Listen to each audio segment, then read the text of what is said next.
Assalamualaikum warahmatullahi wabarakatuh. Waalaikumsalam warahmatullahi wabarakatuh. Bismillah, alhamdulillah, assalatu wassalamu ala rasulillah. Allahumma arinal haqqa haqqa warzuqna tiba'ah wa arinal batila batila warzuqna jitinabah. Wa idh qulna dkhulu ayat 58. Wa idh qulna dkhulu hadhil qaryata fakulu minha haitsu syi'tum ragadah. Wa idh qulna, dan ingatlah ketika kami berkata, udkhulu hadhil qaryah, masuklah kalian pada kota ini. Fakulu minha, maka makanlah dari kota itu, makanlah apa yang ada di kota itu, haitsu syi'tum, sepuas kalian, rogodan,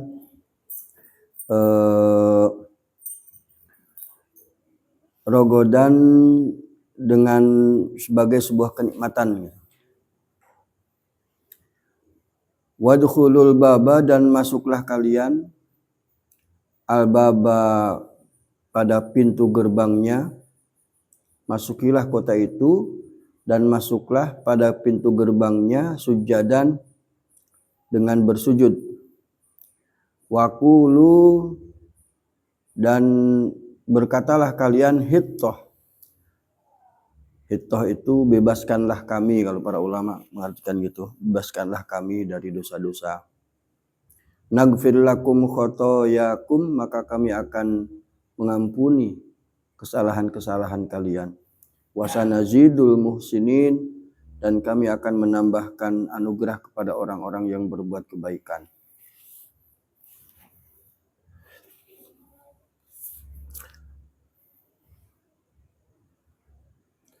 Pada minggu yang lalu kita telah menyampaikan ayat Al-Quran, wa dhallalna alaikumul ghamama wa anzalna alaikumul manna wassalwa, ya.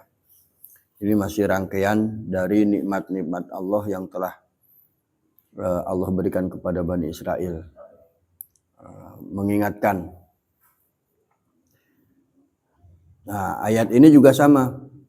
Dan ingatlah kalian ketika kami berkata, masuklah kalian ke negeri ini dan makanlah di dalamnya sepuas kalian sebagai sebuah kenikmatan, dan masukilah pintu gerbangnya dengan bersujud dan berkata, hittah. Hittah itu bebaskanlah kami dari dosa-dosa. Naghfir lakum khotoyakum, maka kami akan mengampuni dosa-dosa kalian. Nah, ini ayat ini menjadi sangat relevan di saat sekarang sedang terjadi peperangan antara Israel dengan Iran, ya, dengan Iran. Orang-orang dari dulu menganggap bahwa Israel itu memang perampok tanah, kan? Perampok tanah yang kemudian menganggap bahwa Palestina adalah tanah mereka. Nah, di sini Allah pernah berkata, masukilah kota ini, masukilah negeri ini. Ayat ini dijelaskan lebih terang itu di surat Al-Maidah ayat 21. Coba dibuka surat Al-Maidah surat kelima ayat 21, coba. Biar jelas. Al-Maidah ayat 21. Surat kelima. Ya qaumi dkhulul ardal muqaddasatal lati kataballahu lakum wa la tartaddu ala adbarikum fatanqalibu khasirin. Jadi setelah mereka lari dari Mesir menyeberangi Laut Merah, kemudian Allah beri banyak kemudahan kepada Bani Israel, mulai dari dikasih manna salwa, kemudian dikasih naungan awan. Ayat berapa? Ayat 21. Lah, sampailah kemudian mereka pada gerbang kota gitu loh. Masuklah, sampailah mereka pada gerbang sebuah kota. Lah, Allah memerintahkan, masukilah kota ini. Masuklah ke kota ini dan makanlah apa yang ada di dalamnya. Berarti kan Allah sudah sediakan makanan, segala macam yang dibutuhkan oleh Bani Israel di kota itu. Masuklah ke kota ini. Tapi masuk ke pintu gerbangnya, kalian harus bersujud terlebih dahulu. Ini kan seperti kalau orang yang sudah merantau jauh, kembali ke negerinya, saking cintanya kepada negerinya, biasanya orang melakukan sujud. Ingat dulu Humaini, Ayatullah Humaini dulu kan diasingkan ke Paris ya. Diasingkan ke Paris, ke Swiss. Itu secara politik dia diakui secara de facto menjadi pemimpin spiritual dan pemimpin bangsa. Sampai kemudian dia bisa menggulingkan Shah Reza Pahlavi dulu. Dia pulang dari Perancis itu, pulang ke Iran, pertama yang dilakukan adalah bersujud. Jadi bersujud sebelum dia memasuki negerinya. Nah, itu menjadi tradisi sebenarnya. Kalau kita mencintai negeri kita, kadang orang sepak bola kalau mendapat kemenangan kan pada sujud. Nah, ini sebenarnya untuk mengeliminasi bahwa jangan diartikan sujud ini sujud dengan membungkuk badan, tidak. Memang bersujud. Artinya bukan terus bersujud ngesot, enggak. Jadi ketika memasuki negeri itu mereka bersujud, disuruh bersujud sama Allah. Wadkhulul baba sujada, masuk ke pintu gerbangnya melalui bersujud untuk menghormati negeri itu. Nah, itu jangan diartikan kemudian seperti penyembahan, itu tidak. Itu untuk menunjukkan, untuk melahirkan, menciptakan rasa nasionalisme gitu. Menciptakan rasa memiliki rasa cinta terhadap tanah air. Allah perintahkan untuk bersujud ketika memasuki pintu gerbangnya. Sujada, sujud sambil mengatakan hittoh. Hittoh itu ampuni kami ya Allah. Ampuni dosa-dosa kami, bebaskanlah kami dari dosa-dosa yang telah menjerat kami. Untuk sebagai sebuah pengakuan terhadap dosa-dosa mereka selama ini. Nah, kalau mereka melakukan itu, nagfir lakum khotoyakum, kami akan mengampuni mereka. Pertanyaannya kemudian adalah negeri mana yang dimasuki oleh mereka itu? Nah, itu yang saya bilang tadi di surat Al-Maidah ada. Ya qaumi dkhulul ardul muqaddasatallati kataballahu lakum. Hei kaumku, hei bangsaku, masukilah Ardul Muqaddasah. Ardul Muqaddasah berarti tanah suci.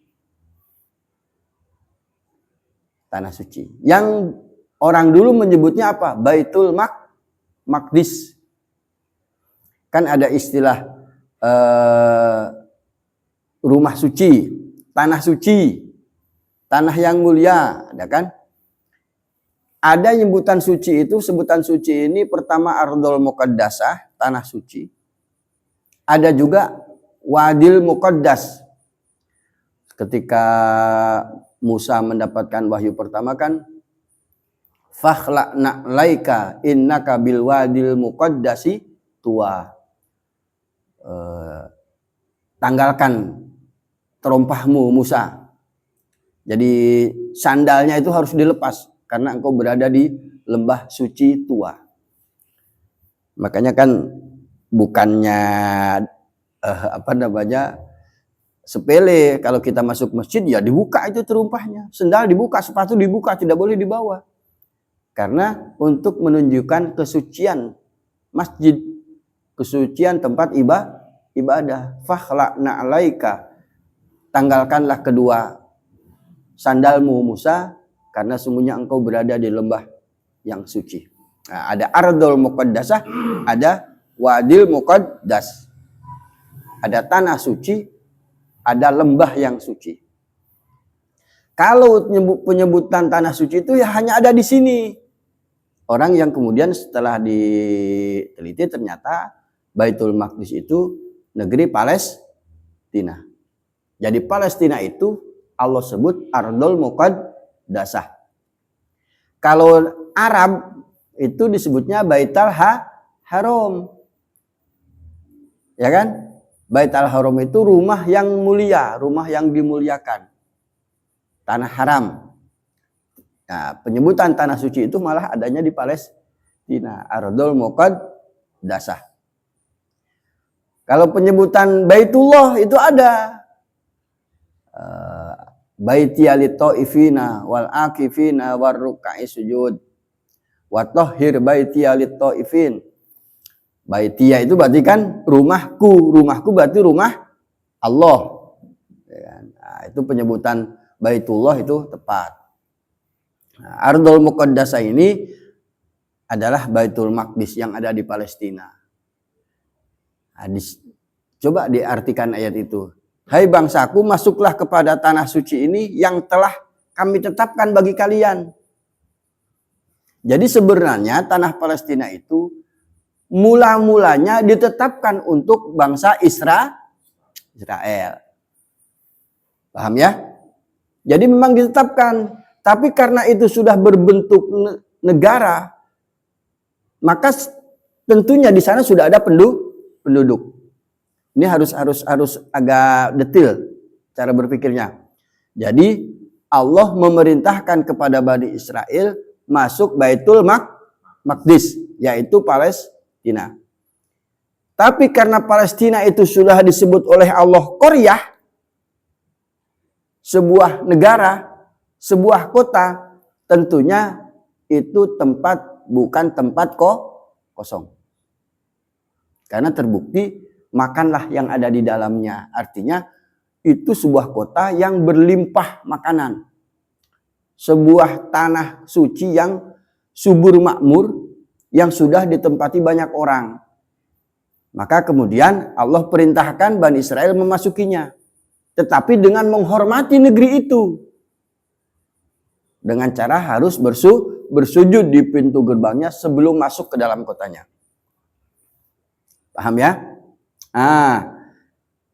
Ini saya jelaskan lebih dulu.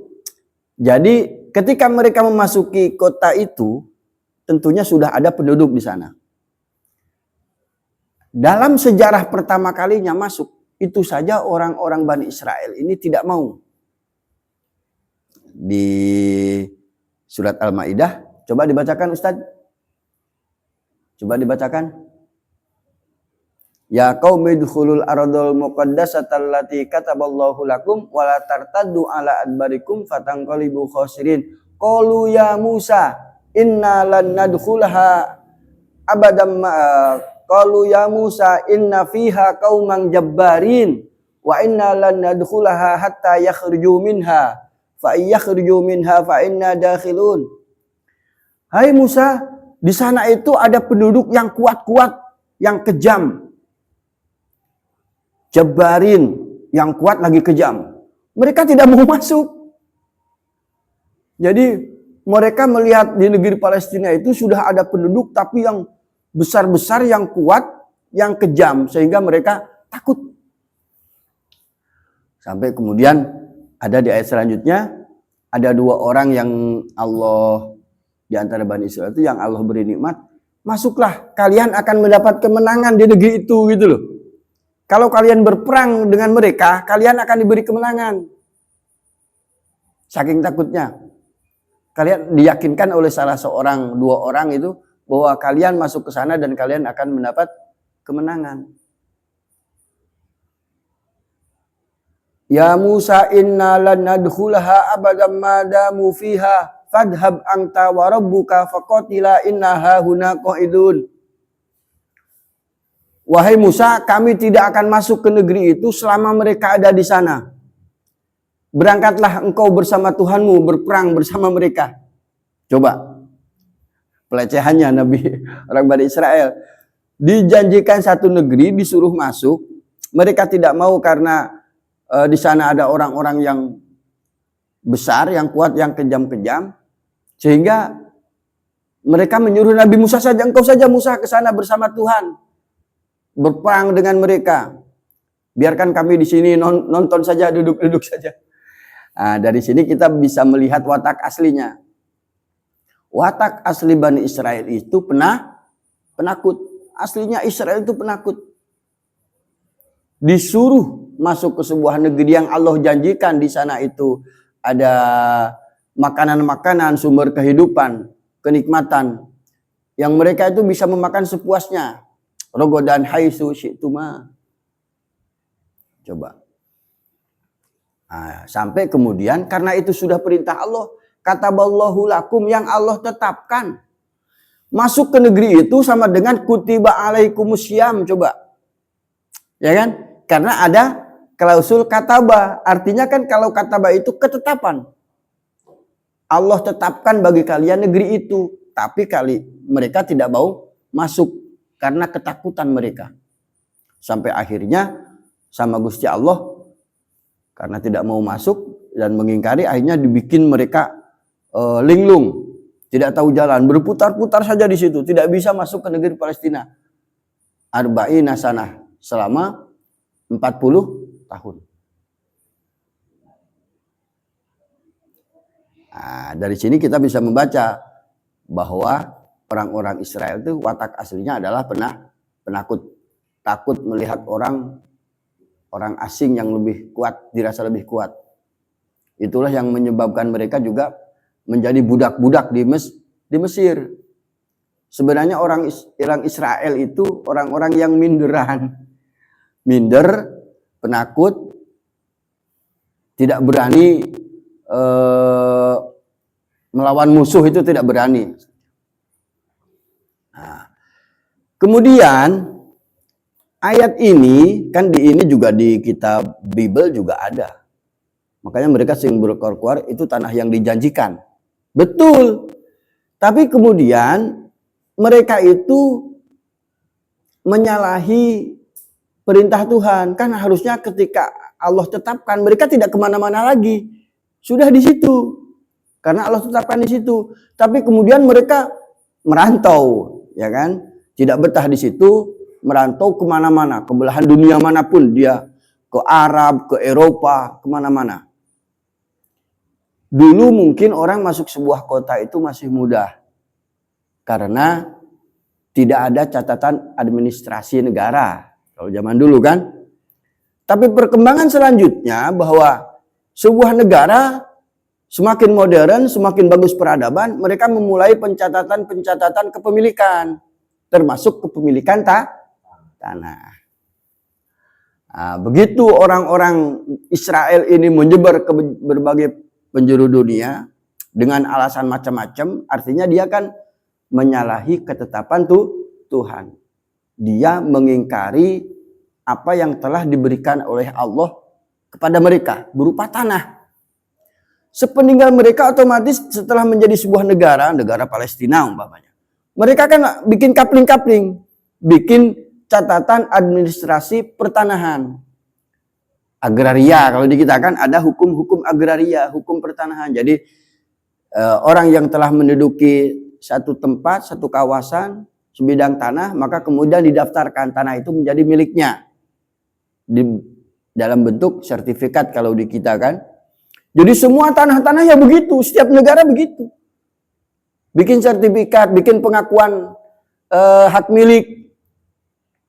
Nah, akhirnya ketika orang Bani Israel itu yang di penjuru dunia, ada yang sampai ke Jerman, ke Polandia, ke Inggris, ke Australia, Yahudi itu menyebar. Ke Madinah juga ada kan, ke Arab juga ada. Otomatis sepeninggal mereka tanah-tanah ini sudah dikapling dalam catatan agraria, dalam catatan kepemilikan negara. Itu kan salah siapa? Itu kan salah mereka sendiri. Salah mereka sendiri kenapa mereka tidak taat terhadap pemberian Tuhan. Tidak bersyukur kan begitu loh. Kalau ya kayak kita lah, kalau orang tua kita, nak ini saya bapak kasih kamu kapling buat rumah kamu nanti. Terus anak itu ditinggal saja. Tidak pernah kemudian tanah pemberian bapaknya dimanfaatkan. Otomatis kan tanah itu tidak produktif, harus ada penguasaan di sana. Nah, maka anak itu menjadi melanggar pemberian bapaknya. Tidak bersyukur, tidak berterima kasih terhadap pemberian. Itu yang terjadi. Lah begitu mereka kembali, otomatis tidak boleh dong semau-mau. Kalau mereka mau kembali lagi ke sana, harus melalui proses muamalah. Dia harus membeli tanah, harus mengajukan kepemilikan, harus membeli hak kepemilikan dari orang-orang yang telah secara sah menjadi pemilik tanah itu. Paham ya? Kenapa terjadinya bentrok? Jadi kalau mereka kemudian membawa kitab suci sebagai alasan tinggal di Palestina, menjadi keliru. Karena konteksnya berbeda kan? Kalau konteks dulu Allah memberikan cuma-cuma, silakan kamu datang ke situ, masukilah negerinya dengan bersujud. Kalau ada orang yang tidak menyukai mereka, yo lawan saja gitu loh. Lawan saja. Kalian akan diberi kemenangan, tapi tidak percaya. Nah, sampai kemudian Allah kasih 40 tahun mereka tersesat.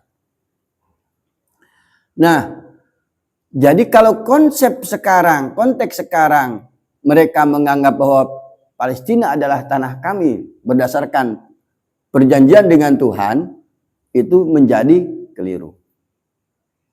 Karena kalau sudah zaman modern seperti sekarang, orang sudah berperadaban baik, sudah ada hak kepemilikan tanah, maka mereka harus memasukinya bukan dengan bersujud, tapi dengan membeli. Itu loh.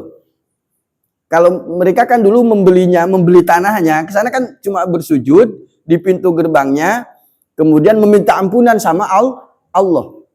Meminta ampunan sama Tuhan, mengakui dosa-dosanya dan tidak akan kembali berbuat dosa. Nagfir lakum khotoyakum, maka kami akan mengampuni dosa-dosa mereka. Tetapi setelah di abad modern ini, karena perkembangan peradaban manusia yang semakin maju, sudah ada hak kepemilikan terhadap tanah, maka mereka memasukinya bukan dengan bersujud, tapi dengan membeli dong. Jangan kemudian merampas hak-hak orang Palestina yang telah lebih dulu berada di Palestina. Paham maksudnya ya? Jadi orang Palestina itu bukan orang-orang baru. Orang Lebanon, orang Suriah, itu bukan orang-orang baru. Mereka juga pemilik lama, tetapi mereka konsisten tinggal di situ dan tidak berpindah-pindah ke tempat lain. Kalau tidak paham konteks ini, itu orang menjadi keliru dan menganggap bahwa di kitab suci juga itu tanah Palestina memang tanah yang dijanjikan oleh Allah. Nah, padahal harus paham di ayat surat Al-Maidah itu dijelaskan sampai ke bawahnya bahwa mereka untuk dulu itu masuknya aja mereka tidak mau. Padahal cuma disuruh bersujud di pintu gerbangnya, meminta ampunan terhadap Tuhan, dan kalau ada orang yang menghalangi lawan saja gitu loh. Lawan saja. Jadi dalam konteks dunia modern tidak sah orang-orang Israel, orang-orang Yahudi yang kembali ke Palestina dan menganggap bahwa Palestina adalah tanah mereka. Ya, tanah mereka ketika mereka dulu taat kepada Allah, kepada Tuhan, dan mereka mendiami, tidak pernah meninggalkan Palestina. Tapi yang terjadi mereka kemudian berpencar, berpindah tempat ke berbagai penjuru dunia dengan berbagai macam alasan. Tentunya mereka kalaupun kembali harus dengan cara yang benar. Harus membeli, harus mengajukan diri untuk menjadi penduduk Palestina. Maka sampai kapanpun tidak akan pernah selesai. Yang satu menyandarkan diri pada kitab suci, sementara konteksnya dalam kitab suci juga orang harus mengakui hak-hak kepemilikan. sudah besar kok sekarang untuk negara Israel. Iya, sudah besar terus dicaplok. Palestina terus dicaplok. Palestina tinggal sedikit. Jadi siapa pewaris sah negeri Palestina? Ya orang-orang Palestina. Karena mereka dari dulu nenek moyangnya sampai sekarang mereka tetap tinggal di situ, tidak keluar. Itu ya. Jadi penjelasan ayat ini ada di surat Al-Maidah ayat 21. Itu menerangkan memang dulunya memang Allah berikan ke orang-orang Israel. Bukan berarti negeri itu semuanya milik Israel, bukan. Masuklah ke sana, Allah siapkan sumber kehidupan di sana, tapi di sana juga sudah ada penduduk. Sudah ada penduduk, terbukti pertama dari kata-kata Korea yang itu menunjukkan sebuah negara, sebuah kawasan yang sudah ada penduduk, dan terbukti juga mereka tidak mau memasukinya karena ada penduduk-penduduk yang kuat-kuat di sana. Sehingga mereka menolak perintah Tuhan. Nah, maka tidak heran kalau baru diserang beberapa kali oleh Iran, mereka sudah panik. Sudah panik, sudah belingsatan, sudah menawarkan minta maaf sama Iran. Karena sesungguhnya mereka itu penakut. Itu sifat watak aslinya Bani Israel. Mereka penakut. Karena penakut itulah mereka kemudian diperbudak oleh bangsa Mesir sekian lama. Jadi kalau diajak debat, lawannya harus ngerti Al-Quran. Harus ngerti Al-Quran. Kalau nggak ngerti Al-Quran, iya, kesulitan karena menganggap tadi itu ya qaumidkhulul ardul muqaddasah. Hai bangsaku, masukilah tanah suci itu allati kataballahu lakum, yang telah Allah tetapkan bagi kalian. Seakan-akan kan itu sebuah kepemilikan gitu loh. Memang Allah perintahkan ketetapan untuk masuknya gitu loh. Tapi mereka juga menolak. Lagi-lagi orang Israel itu dari cerita kemarin sudah kita sampaikan, mereka itu suka bermain curang, suka berkhianat, dan itu terjadi sampai sekarang. Fabaddalal ladzina dzalamu, maka kemudian orang-orang yang jahat di antara mereka, orang-orang yang jahat di antara mereka itu mengubah, mengganti kaulan, mengganti perkataan ghairal ladzi qila lahum, dengan perkataan selain yang dikatakan kepada mereka. Jadi mengganti perkataan dengan perkataan lain. Maksudnya gini. Jadi kalau umpamanya kita beramanat nih, ke anak kita, nak, besok sekolah ya, bilang Bu Guru nanti SPP-nya bayarnya minggu depan. Terus anak ini entah dengan alasan apa mengubah perkataan bapaknya. Bapaknya minta minggu besok, anaknya, Bu, kata bapak bayar SPP-nya bulan depan. Anaknya mengubah perkataan bapaknya, itu maksudnya. Ghairal ladzi qila lahum. Jadi sebagian orang-orang Yahudi ini, orang-orang Bani Israel ini mengubah perkataan yang Allah perintahkan kepada mereka. Mana? Mereka kan diperintah untuk hittoh.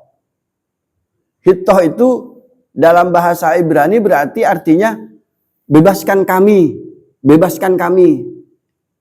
Bebaskan kami dari belenggu dosa-dosa. Maksudnya kan gitu.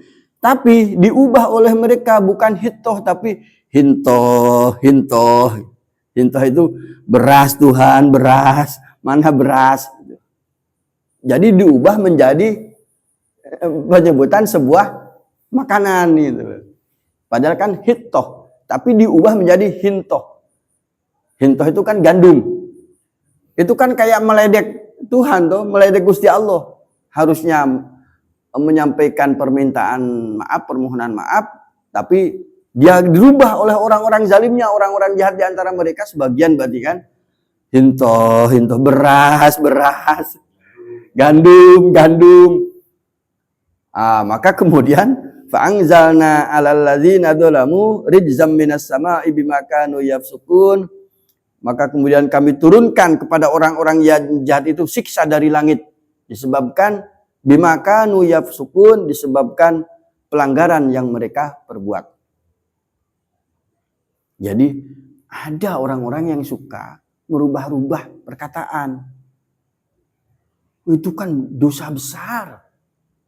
Maksudnya merubah Taurat atau Merubah ini perkataan ini. Kan kata Allah, di Taurat begitu kan? nah, di Taurat kan diceritakan bahwa mereka ada perintah masuklah pintu gerbang dengan bersujud sambil berdoa, memohon ampunan. Bahasanya hittoh.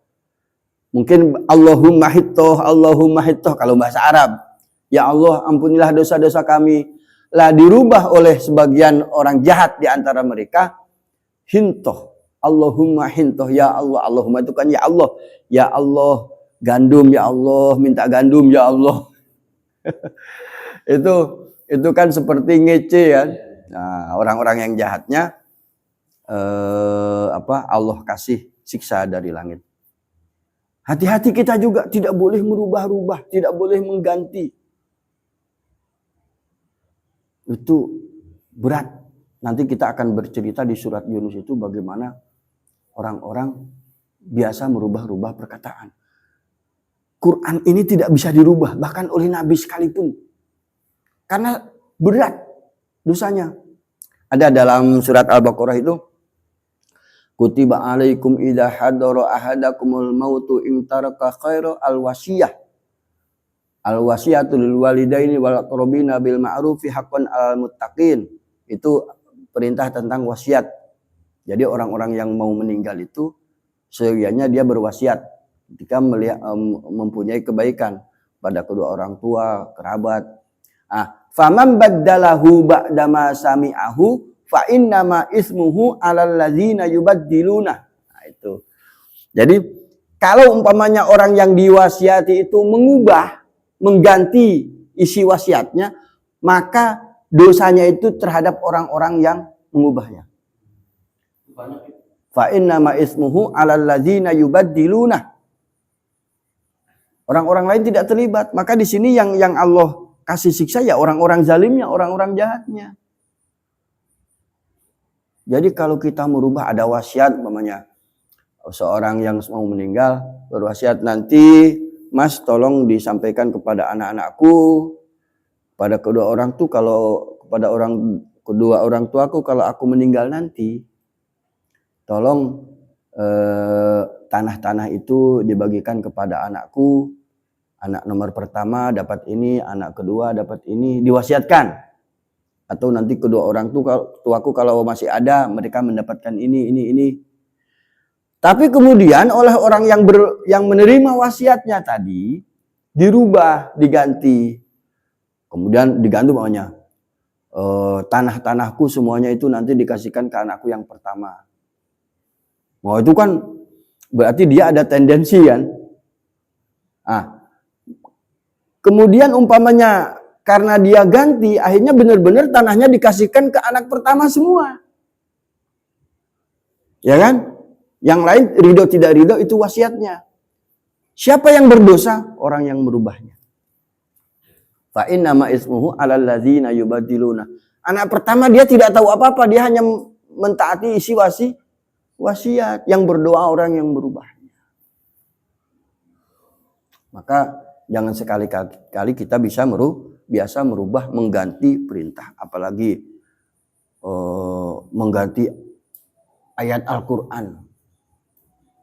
Nanti kita akan ketemu dalam bab nasakh mansuh, akan ketemu. Itu sudah dicontohkan sama orang-orang yang dulu, seperti ajaran Kristen kan sebenarnya ada sholat, tapi mereka sudah tidak sholat. Itu diantara itu sudah mengganti, merubah isi kitab suci, menghilangkan, merubah, mengganti, mengurangi, menambah, itu yang terjadi.